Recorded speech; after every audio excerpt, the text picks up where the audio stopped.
Muito bem, estamos de volta, desta vez abordando a semana 2 do PET 3, alunos do 9º ano do ensino fundamental. Aqui é o professor Marcos Casella, professor de História de vocês. Vamos então para a nossa videoaula dessa semana, a semana 2. Portanto, você é aluna, você é aluno, seja bem-vindo, seja bem-vinda a mais uma videoaula de História. Semana 2 do PET 3, 9º ano do ensino fundamental. Tema: o dia que durou 21 anos, a ditadura civil-militar brasileira. Iremos abordar os fatores e os processos que levaram ao golpe de 64 e à implantação de uma brutal ditadura militar no Brasil. Buscaremos também dialogar sobre as formas de resistência a esse regime de exceção. Então, bons estudos.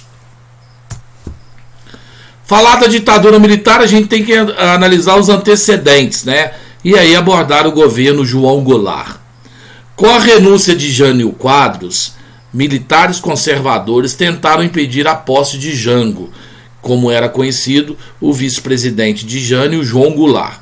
Uma intensa campanha pela legalidade democrática forçou o recuo dos militares golpistas, que aceitaram a proposta do Congresso Nacional de uma emenda à Constituição, instaurando o parlamentarismo. No caso brasileiro, o presidente representava a nação e o primeiro-ministro, chefe do parlamento, cabia as decisões de governo.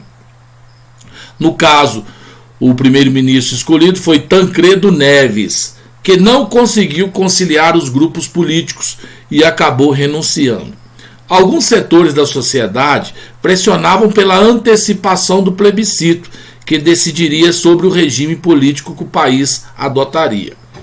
Um exemplo é a Central Nacional dos Trabalhadores, a CNT, que conduziu diversas greves contra a alta do custo de vida,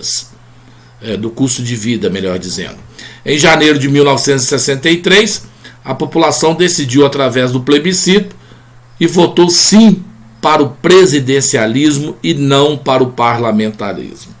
João Goulart, então, retornava à presidência, poderes de chefe agora de Estado e também de governo, o presidente do Brasil. Depois da vitória do presidencialismo, Jango empenhou-se na aprovação das chamadas reformas de base, as que causavam mais polêmica entre os opositores, como, por exemplo, no partido oposicionista, a UDN, liderada por Carlos Lacerda. Eram as reformas políticas que autorizavam o voto aos analfabetos e a reforma agrária, que redefiniu a distribuição de terras no país. O Congresso se recusou a aprovar as reformas e grupos da sociedade civil, apoiadores de Goulart, como a CGT, Comando Geral dos Trabalhadores, e a UNE, União Nacional dos Estudantes, também estavam insatisfeitos com o governo, devido aos poucos resultados práticos e mudanças que atendessem aos anseios da sociedade. Ao mesmo tempo, cresciam os movimentos pela reforma agrária, encabeçados pelas ligas camponesas. A radicalização dos confrontos políticos pressionava todos os setores sociais. No início de 1964, vários comícios em favor das reformas foram marcados nas principais cidades do país. Em resposta, os opositores, no dia 19 de março, realizaram a famosa Marcha da Família com Deus pela Liberdade. Essa manifestação sinalizou aos militares golpistas que eles tinham o apoio de setores da sociedade brasileira. E no dia 31 de março, o general Olímpio Mourão Filho lidera um golpe que força a renúncia e a deposição de João Goulart, instaurando a ditadura no país. A ditadura civil-militar, 1964-1985. Quem foram os apoiadores do golpe militar? Empresários, a imprensa, classe média urbana e principalmente os Estados Unidos da América. O sistema partidário, de 65 a 79, sistema bipartidário, Arena, Aliança Renovadora Nacional, que era o partido dos militares, o partido da situação golpista. E o MDB, Movimento Democrático Brasileiro, que era a chamada oposição, mas vamos entender essa oposição como uma oposição consentida pelos militares. De 1979 a 1985, o pluripartidarismo. A Arena torna-se o PDS e o MDB torna-se o PMDB. Novos partidos são criados, como o PT, Partido dos Trabalhadores, o PTB e o PP. Presidentes militares de 64 a 67, General Castelo Branco, destaque aí para a Constituição de 1967 e para o PAEG, de 1967 a 1969, General Costa e Silva, AI-5, anos de chumbo, de 69 a 1974, General Emílio Garrastazu Médici, luta armada, milagre brasileiro, 1974 a 1979, General Ernesto Geisel e a Lei Falcão, pacote de abril, anistia, 1979 a 1985, General João Batista de Figueiredo, o pluripartidarismo, diretas já, redemocratização restrita. E a famosa abertura aí, né? Vamos começar falando então da ditadura militar. A gente fala dos atos institucionais. Ora, os atos institucionais eram decretos que reforçavam os poderes do Executivo Federal perante a sociedade nacional. Esses atos institucionais estabeleceram os aparatos de repressão e do autoritarismo dos militares. Ato número 2, extinguia os partidos políticos e tornava indireta a eleição para a presidência da República. Portanto, a partir desse momento, então, não vamos ter mais eleição para presidente.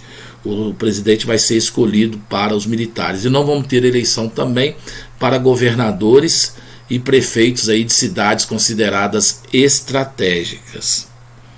Ato número 3, torna-se as eleições para governadores de estados indiretas. Ato número 4, convoca deputados e senadores para eleger o novo presidente e elaborar a nova Constituição.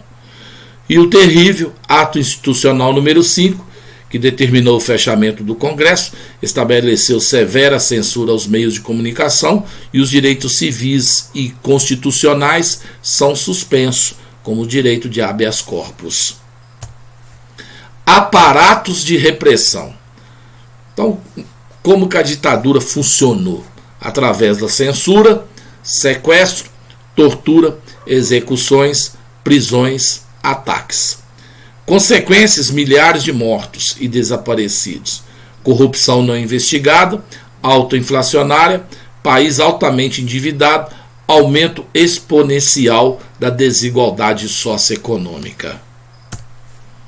Leia esse trecho sobre o processo repressivo, aqueles ou aquelas que eram contrários ou contrárias à ditadura. Um dos princípios da repressão judicial a crimes políticos foi a submissão dos civis acusados de subversão à justiça militar. A famosa Lei de Segurança Nacional de 1967, que teve aí dentro do ato institucional número 2, o AI-2 de outubro de 1965, definia esse princípio. Com a promulgação da nova Lei de Segurança Nacional em 67 e com o ato institucional número 5, o AI-5, esse instituiu legalmente o aparato de repressão, ganhando novos tentáculos. A nova lei criou mais de 30 crimes que podiam ser incluídos dentro da Lei de Segurança Nacional.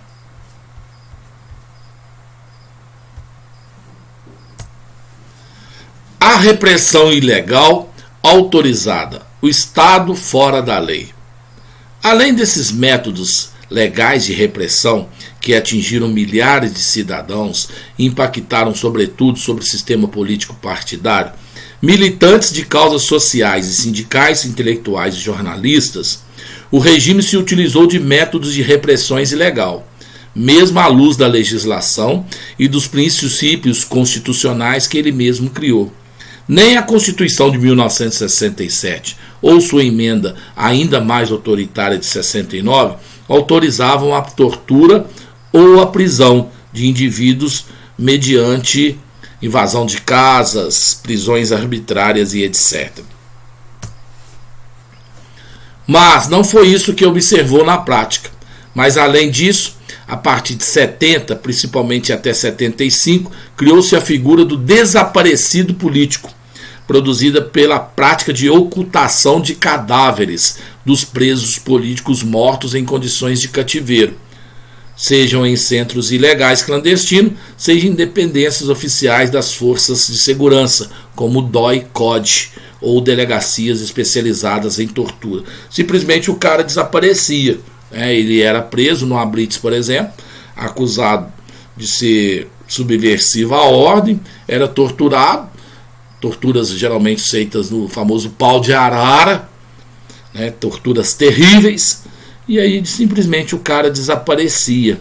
E quando ia procurar, ele era dado como desaparecido político.